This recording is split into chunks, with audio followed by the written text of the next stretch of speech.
Singh BJP प्रवक्ता हमारे साथ जुड़ चुके हैं, मोहेंद्र प्रकाश कांग्रेस प्रवक्ता हमारे साथ जुड़ चुके हैं, संजय चक्रवर्ती टीएमसी प्रवक्ता हमारे साथ जुड़ चुके हैं, आलोक पांडे राजनीतिक विश्लेषक हमारे साथ जुड़ चुके हैं। आप चारों का बहुत स्वागत है। शुरुआत आलोक जी मैं आपके साथ करूंगी, फिर राजनीतिक बयानबाजियां लूंगी।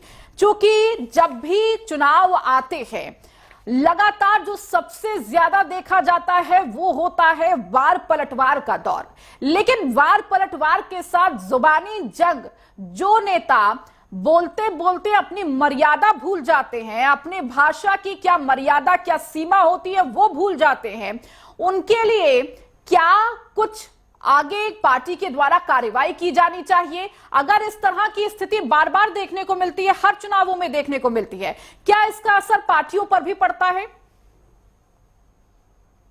रितु जी, पहली बात तो यह है कि अगर आप देखें इस चुनाव में भी तो सारे राजनीतिक दलों को मैं सकारात्मक पहले बता देता हूं, चाहे भारतीय जनता पार्टी हो चाहे कांग्रेस हो, दोनों ने अपने उन नेताओं की टिकट काट दी है जिन्होंने कहीं न कहीं पर मर्यादा को लांघा है। हालांकि सारे नेताओं की भले नहीं काटी हो, लेकिन मैं नाम किसी का इसलिए नहीं लूंगा क्योंकि नाम लेने से चीजें गड़बड़ हो सकती है। लेकिन आप अगर संकेत देखें, भाजपा के दिल्ली के सांसद का भी टिकट कटा और कांग्रेस के एक प्रवक्ता का भी टिकट कटा मर्यादा क्यों को लांघने का। तो लोकतंत्र में ये एक सकारात्मक बिंदु मुझे दिखाई देता है। लेकिन अभी इसमें पार्टियों को बहुत ज्यादा काम करने की जरूरत है, क्योंकि लोकतंत्र में अभिव्यक्ति की आजादी है, लेकिन अभिव्यक्ति की आजादी का ये कतई मतलब नहीं है कि आप देश की संस्कृति, समाज, राजनीति, धर्म इसको आप कलंकित करने के हद तक बोले।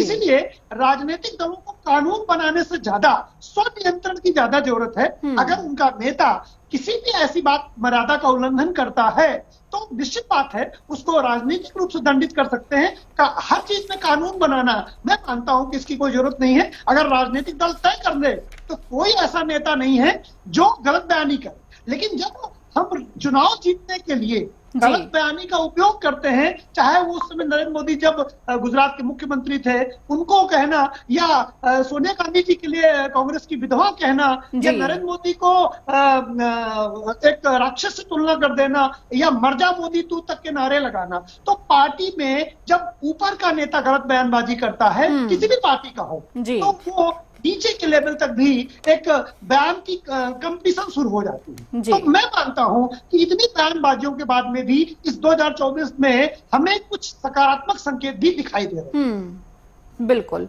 आलोक जी, मैं आपसे कंक्लूजन लूंगी, चूंकि जिस तरीके से अभी बयानबाजियां तो चल रही है, लेकिन इसका सीधा सीधा प्रभाव जनता पर पड़ता है। वो इसको देखकर परसेप्शन बनाते हैं कि किसी भी पार्टी की क्या नीयत है।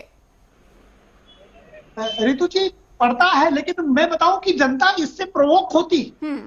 जनता अगर इस तरह के मुद्दों को पे मत देना बंद कर दे तो नेता अपने आप ही बयान देना बंद कर देगा। लेकिन ये जो छोटे छोटे बयान होते हैं ये कैटलिस्ट का काम करते हैं, इससे पार्टियों को मत मिलता है, इसीलिए ये लोग बोलते हैं। और दूसरा, भाषा की जो मर्यादा, स्त्री की तो हमारी संस्कृति में रिस्पेक्ट आपने देखा, कांग्रेस और टीएमसी के दोनों भाई, खासकर कांग्रेस के भाई अभी भी लाइव चैनल पे, नेटवर्क टेप पे भी महिलाओं की दिल से रिस्पेक्ट नहीं कर पाए।